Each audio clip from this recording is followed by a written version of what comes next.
The message could kill someone. It moved from Berlin to Lisbon to Normandy. Then it was stolen off the coast and sent to Bletchley. Twisted around until nearly unrecognizable, it was shipped off to America. In Washington, D.C., it was jumbled once more before being sent to London and then back to France. The paper swam in a sea of secret messages that formed a flood of intelligence during World War II. Finally, in Normandy, on December 20th, 1943, X-2 counterintelligence agent Jane Burrell caught it and read the name that had been hidden between the mixed-up letters. The name? Karl Eitel. Karl Eitel had other names.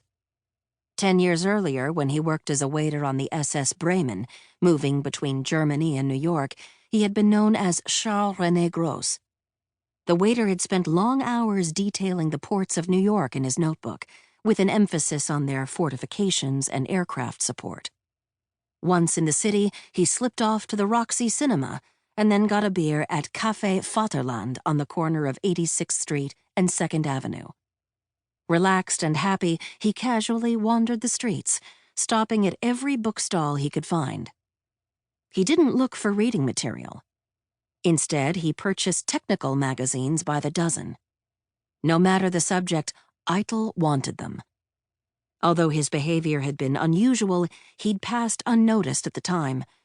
It was 1934, after all, and the borders of America were then wide open for Western Europeans, even those with an odd penchant for technical detail.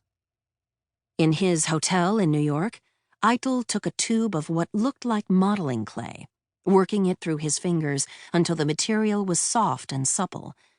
Squeezing a little into a glass partially filled with water, he stirred the substance until it turned a mustardy yellow color.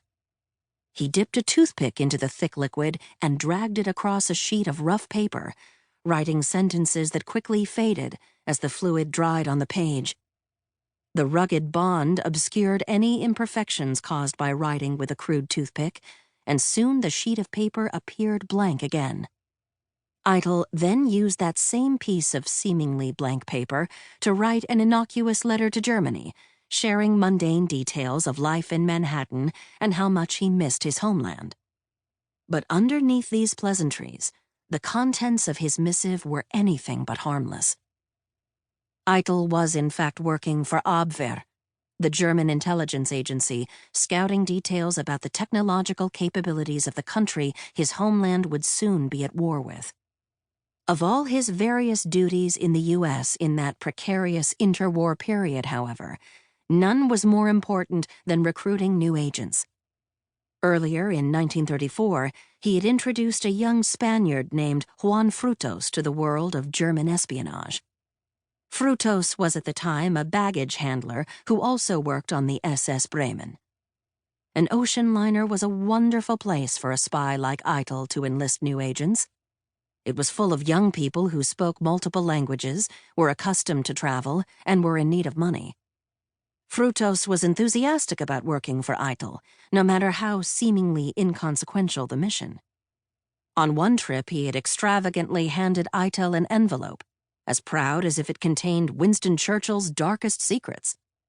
Instead, it was packed with the modest request made by Eitel, dozens of postcards, each one depicting a different French warship.